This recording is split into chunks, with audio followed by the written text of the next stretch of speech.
Good evening, everyone. Welcome, welcome.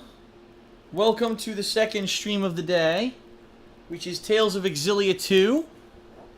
This will be... You can tell dinner was delicious. This will be the final actual Tales of Exilia 2 stream for quite a bit. And the reason I say that is because starting tomorrow, we've got such an incredible amount of new games coming out that there's absolutely no way that I'm going to be able to, squeeze in Tales of Exilia 2 for a while. Now, if you want to know my full plans of how I'm going to be covering this week, I recommend that you watch the weekend preview, which I put out yesterday. But if you want a small summary of what to expect with Tales of Exilia 2, we're going to be playing it on stream tonight for about 2 hours, I'd say, roughly. Maybe a little bit less, maybe a little bit more, but roughly 2 hours. Okay?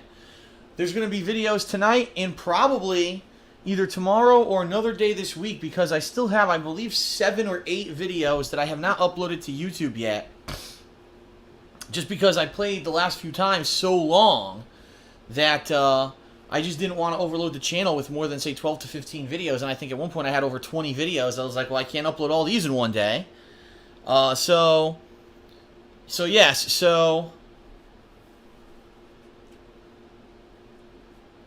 people are saying you hear me echoing. What are you talking about? The microphone is exactly in the same spot it was earlier today. So, all right. So anyway,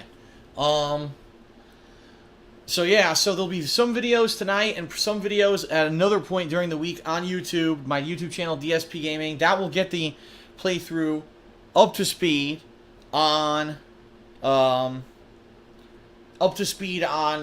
streaming. And then this week, we've got 5 new releases. I shit you not, 5 new releases to get through, which I'm probably not going to get through within the week. Next week, we've got one real major release with The Sims 4. So I'll probably be doing a combination of whatever's left over from this last week that I didn't beat in Sims 4 for a while. And then the week after that, I believe we've got Destiny. And the week, what is also that week? NHL 15. That's going to take up a lot of time. The week after that, we've got Naruto. That week is probably the slowest week of September.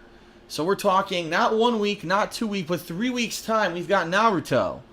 And I'm actually thinking that might make sense for the time when I may be able to actually jump in with more Tales of Exilia.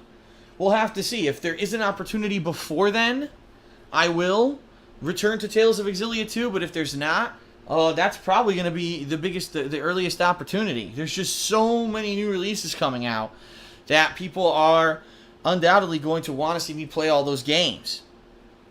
And I do apologize to those of you who are hardcore JRPG fans like me, and those of you who have been following along the playthrough, and now you're kind of disappointed. You're like, oh man, are you serious? This isn't going to resume for a few weeks. And, it's tough. The hardcore gaming season is always tough, because there's always stuff that I would like to put more attention to or play a little bit longer or maybe do a side project with or do this or that. And I can't do it because there's so many releases coming out that I want to check out that I don't have enough time to really dedicate to each game in particular. If I were, unfortunately, one of these humongous YouTubers where every video that they put out gets 1 million views, then probably I could skip 59%, 75% of the games and only play a few of them and focus on them. The bottom line is, if you've noticed, that the biggest YouTubers don't play JRPGs either.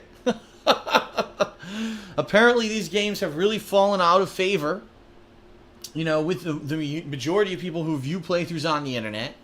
And it's a shame, but I will strive to continue to play the ones that I want to play. So this game is not dying, this game is not dead, it is not retired. It is just simply on the shelf, still within my eyesight, until a time in September when we clear the schedule out enough that I can go back to it. And I just want to let you guys know that don't feel like you wasted your time watching the playthrough up to this point and that, oh no, now, we're never going to be able to see the end of this game and Phil's dropping it, That's not the case. The case is very much that the hardcore gaming season is pretty insane. And quite honestly, I wish that this game had come out 1 to 2 weeks earlier, because if it had, I would have had time to beat it. The problem is they decided to release it that last week before, this coming Tuesday, tomorrow. And unfortunately, that's just not enough time to beat the game unless I sat here and the only thing that I played, But there were other projects I was working on that I wanted to finish up, and there was a lot going on overall. So that is how we're handling it. About 2-hour stream tonight. Videos uploading tonight and some other point during the week that will catch you up on the playthrough on YouTube, and then this will return in a few weeks when I have time, when it is slower, okay? So all that being said, let's talk about what else is going on, and I do have some great news to report in regards to the arrival of my Nintendo 3DS capturing setup. It arrived this morning. I was able to hook it up within an hour or two.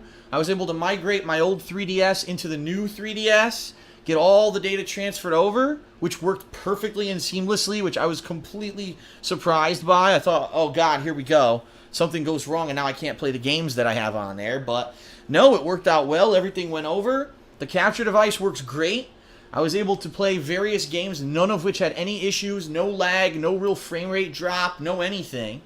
Of course, you get the occasional oddball person on the stream. Oh, Phil, what? This is low resolution. You need to up the resolution. Like, dude, you're staring at a Nintendo 3DS game. That's what? 280 by something? What is the actual resolution of the Nintendo 3DS screen? And I'm doing, screen grabbing it at that resolution and putting it on a 720p frame. What did you think it would look like? When you play your 3DS, you're squinting at little screens versus me blowing them up and putting them into a big video or a big stream. Of course, it looks pixelated. It looks like that on the 3DS too.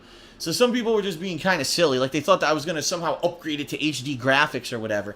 But for the most part, I think everything looked great. People on the stream loved it. They said, this is great. This is such a whole new audience to capture with upcoming 3DS titles, of which there are 3 major ones I will be playing starting this week. That's right, ladies and gentlemen, this Saturday. My one gameplay stream of this Saturday is going to be I already screwed it up. Professor Layton versus Phoenix Wright. And it's going to be great, I think, because, I love Phoenix Wright, as you guys know. And I never played a Professor Layton game, so obviously I'm going to need your guys' help when we come around to it. Keep in mind, I'm probably going to be doing voice acting. That's right, ladies and gentlemen. Just like I did with my previous Phoenix Wright playthroughs, I'll probably be doing voice acting for all of the characters in the game.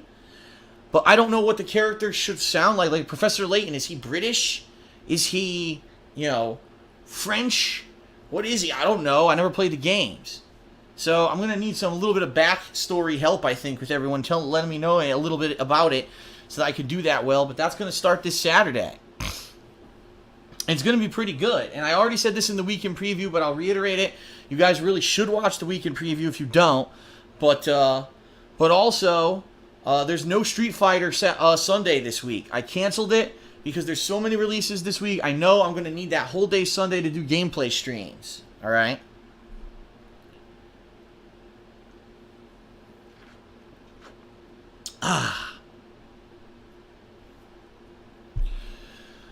So there you have it. That's what's coming up this week. I'm excited to be playing 3DS games now. I really am. And by the way, if you did not check out the footage, if you check out anything, you must. And I'm not just saying this to get views. You must check out that Tomodachi Life gameplay that I did. It's freaking hilarious. Some of the stuff. You got Howard, John Rambo, Panda Lee are all in it. OJ's in it. You got some celebrities, some video game characters. There's a huge musical number that I almost pissed myself watching. I couldn't believe it was in the game.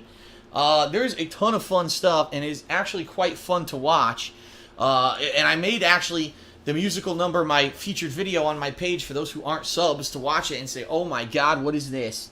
So definitely check that stuff out, okay, everyone? Oh, excuse me.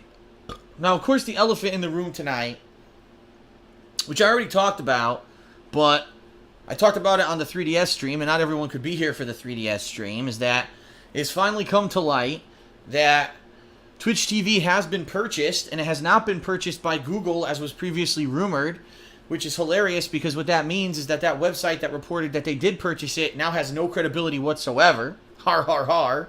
No. Apparently Google was vying to buy Twitch TV, but Twitch TV turned them down, and they are now being purchased by Amazon. Amazon.com, Amazon the company, whatever the hell you want to call it. Yes, Amazon now officially 100% confirmed by the CEO of Twitch TV owns Twitch TV. And if you actually read the letter from the CEO, he wrote a big formal letter. A big formal letter explaining this to everyone.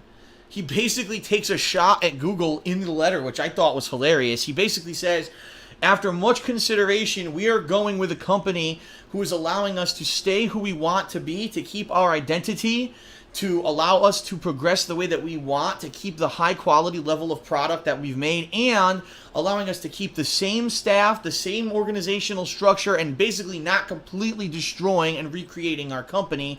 Hint, hint, he's referencing Google. Because that's exactly what Google did with YouTube. They bought out YouTube, then they fired or laid off everyone, restructured the company, and basically made it an anti-user company.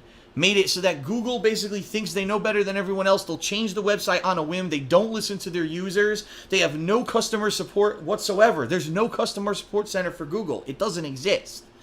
So they decided, apparently after weighing and balancing all these offers, that they were going to go with a company that was going to pay less, because the rumors were that Google were offering $1 billion or more for Twitch, and it sounds like Twitch probably negotiated a little bit with Amazon to try to get their offer to come up, and I think the final agreement is $970 million. $970 million for a company that's only existed for 3 years. That's a pretty fucking good haul right there, let me tell you. If I could do something for 3 years and then sell it for $970 million, I'd be feeling pretty good about myself. At the same time, I would have to make sure that whoever's purchasing it actually is legit in what they're saying, and that they are not going to completely change the company, change the ideas and the ideals that the company is based around, and isn't going to overnight lay off all the staff and everything. So it sounds, from what the CEO has written in this letter, it sounds to me like he's gotten assurances from Amazon that that is not going to happen. So there you have it.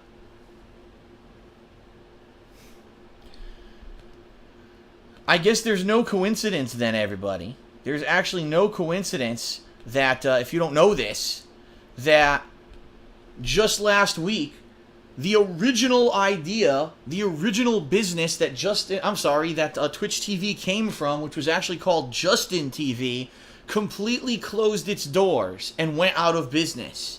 That's right. For those of you who don't know the history, Twitch TV only existed for about 3 years as a video streaming website. Before that, it was called Justin TV, and it was a website where you could stream anything: vlogs, shows. Unfortunately, a lot of people were streaming completely illegal content, like TV shows and music and stuff, music videos and stuff like that, stuff you're not supposed to stream. And it was a big place where people could live stream and interact with the internet. Well, unfortunately, I hate to say this, but it sucks that had to happen. Because basically what happened was they took the idea of what Justin TV was and just tweaked it a little bit to cater to video games, and it became hugely popular. So it's a shame that the core idea of what they started with evolved into something else, and the original idea has perished. And in fact, I find it kind of ridiculous, and here's why I find this ridiculous. Because, if you can believe it, there were just not even a year ago, Twitch TV was kicking people off of Twitch TV and saying, you're not doing gaming-related content, we're throwing you back to our old thing, Justin TV. And some people were even saying, what are you talking about? We actually were on Justin TV, and you told us to go to Twitch. You forced us onto Twitch, and now you're throwing us back. I think it's kind of messed up that there's some people that are going to get lost in the mix. Imagine if you're a vlogger, or this is your opportunity to live stream. This is Justin TV, and then they push you to Twitch, then they pushed you back to Justin, and now Justin's out of business. That's not right. But, I mean, these things happen. These things do happen in business, and I guess they realized video games are where it's at. Live streaming someone, you know, shaving and fucking jerking off and showing their tits probably isn't as profitable as live streaming video games. So there you have it.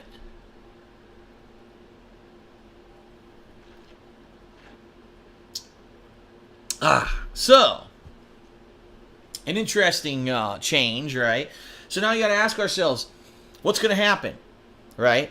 First of all, I'll tell you my personal opinion is that I feel a lot more safe with it being in Amazon's hands than Google's. Google is like the anti-user corporation. Basically, they have more money than you. They think they're smarter than you. They think they know better than you. And they've proven that day in and day out with YouTube and the way that they treat their customers, the way that they treat the actual content creators and uploaders, the way that they treat everyone. They treat them like shit.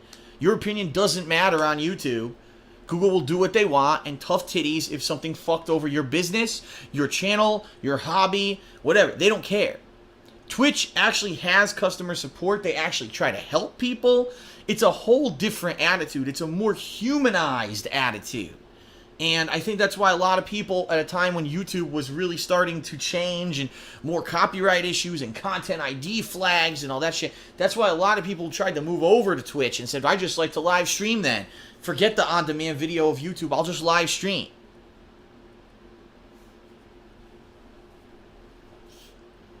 So, you know, we'll see what happens. I'm interested. Now that Amazon's behind, does that mean that Amazon will step up and say, well, since we own you guys, we're now going to buy you 5 times as much server capacity. We're going to increase staff. We're going to, you know, increase and make things better. Blah, blah. We're going to get, because Amazon, let's face it, Amazon, if you guys don't know, is a humongous business. They're not Google, but they are huge. And they, advertisement revenue, things like that, they could do a lot of things for Twitch.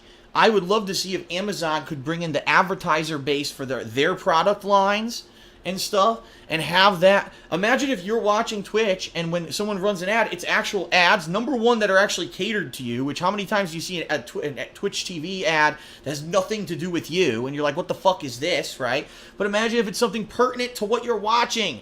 Oh, you're watching Phil playing Tales of Exilia 2. He goes on a commercial break. It's a commercial for Tales of Exilia 2. Buy it now on Amazon.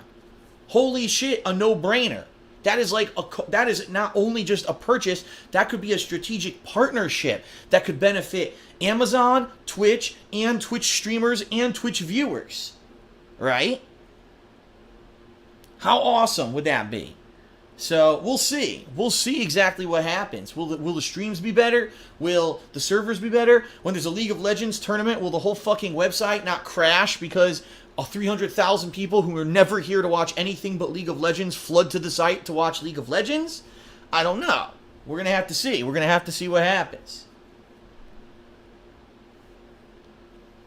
So it'll be very interesting. It'll be a very interesting thing to see, you know, how it's going to change. And at least I'm feeling more confident now than I am a month ago.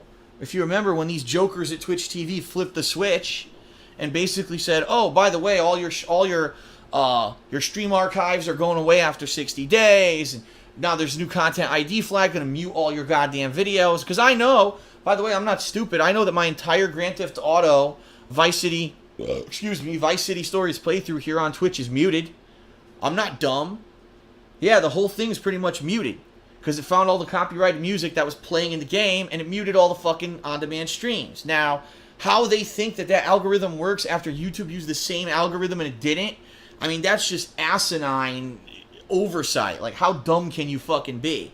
And the CEO came out a month ago and publicly apologized for basically being an idiot. So at least an idiot realizes when he's an idiot and publicly admitted he's an idiot. And but it didn't change the fact that everyone's shit got fucked up. It really didn't. So, you know, it is what it is. Does this mean more issues, less issues? We'll see. We'll see in the near future as Amazon takes more control. and as things progress. But for now, I'm not feeling too bad about it. I'm actually feeling quite positive. Okay, and we'll have to go from there, right? We'll have to go from there, and just see, wait and see. It's a wait and see attitude. Okay. All right, everyone. So that is it. There's really nothing else to talk about. I think we should end the pre-stream. Let's get started with Tales of Exilia, the final 2-hour stream before we take a hiatus to play other content starting tomorrow. Okay, everybody? Let's do this.